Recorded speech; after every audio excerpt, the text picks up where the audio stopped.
ایک گھر کے موبائل پر رانگ نمبر سے کال آئی۔ گھر میں ایک عورت نے موبائل کو ریسیو کیا تو آگے سے غیر انجانی آواز سن کر عورت نے کہا اور یہ رانگ نمبر ہے اور فون کو بند کر دیا۔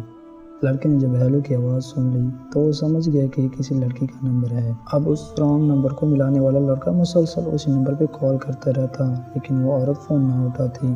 پھر وہ میسج کرتا کہ جانی بات کرو نا، موبائل کیوں نہیں ریسیو کرتی۔ عورت کی سانس بڑی مکار اور لڑائی جھگڑے والی خاتون تھی۔ اس واقعے کے ایک دن بعد موبائل پر رنگ ٹون بجی تو سان نے موبائل کو ریسیو کیا۔ آگے سے لڑکے کی آواز سن کر سانس خاموش ہو گئی۔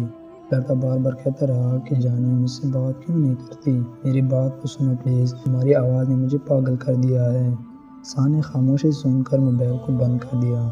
اب جب رات کو عورت کا شوہر گھر آیا تو سان نے علیحدہ بلا کر اپنی بہو پر بدچلنی اور نامعلوم لڑکے سے ہرانے کا الزام لگایا۔ شوہر نے اسی وقت جاہلیت کا کردار ادا کر کے بیوی کی ایک بھی نہیں سنی اور بیوی کو رسی سے باندھ کر کے بے انتہا تشدد کا نشانہ بنا ڈالا۔ جب وہ تشدد سے فارغ ہوا تو سان نے موبائل ہاتھ میں تھما دی اور کہا کہ یہ نمبر ہے تمہاری بیوی کے یار کا۔ شوہر نے موبائل کالز چیک کیے، اس کے بعد میسج چیک کیے تو لڑکے کے تمام میسج موجود تھے جس میں کہا گیا تھا کہ جانی کیسے ہو، جانی بات کرو نا، جانی تمہاری آواز نے مجھے پاگل کر دیا ہے۔ جاہل شوہر تمام میسج پڑھ کر اور بھی غصہ ہو گیا۔ ادھر سانس نے بہو کے بھائی کو فون کر کے بتایا کہ تمہاری بہن کو ہم نے اپنے یار کے ساتھ موبائل پر بات کرتے ہوئے اور میسج کرتے ہوئے پکڑ لیا ہے جس نے ہماری عزت خاک میں ملا دی ہے۔ اسی وقت اسی لڑکی کی بھائی اور ماں فوراً اپنے بیٹے کے گھر آئی۔ لڑکی کی سانس اور شوہر نے اس کے بھائی اور ماں کو طعنے دے کر کہ تمہاری بہن بدچلن زانی ہے اور یہ اپنے یار کے ساتھ موبائل پر گپ شپ لگاتی اور ہماری عزت خاک میں ملاتی ہے۔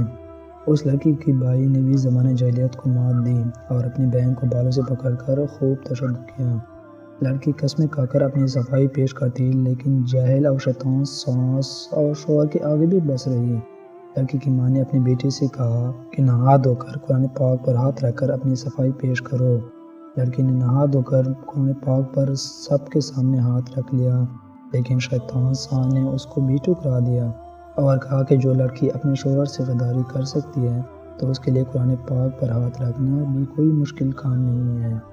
اور اس کے ساتھ لڑکی کے جاہل شوہر نے وہ سارے میسج لڑکی کے بھائی کو دکھا دیے جو لڑکی نے لڑکی کو امپریس کرنے کے لیے کیے تھے۔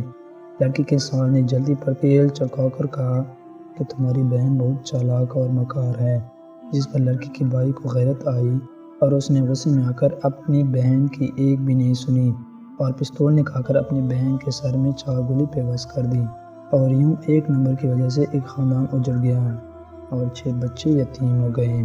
جب لڑکی کے دوسرے بھائی کو خبر ہوئی تو اس نے اپنے بھائی اور بھابھی اور بہن کے شوہر اور سانس پر اور نامعلوم نمبر پر FIR کٹوا دی۔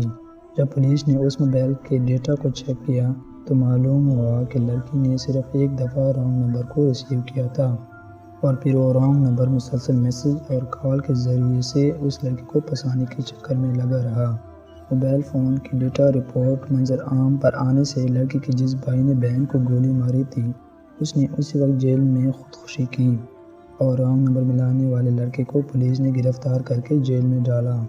یوں ایک رانگ نمبر سے 3 دنوں کے اندر ایک پاک دامن عورت کو اس کے 6 بچوں سے پوری زندگی کے لیے جدا کر دیا اور 10 دنوں کے بعد لڑکی کے بھائی نے خودکشی کر کے ایک اور عورت کو بیوہ اور اس کے 4 بچوں کو یتیم کر دیا۔ یوں 13 دنوں کے اندر 10 بچے یتیم ہو گئے اور 2 خاندان تباہ و برباد ہو گئے۔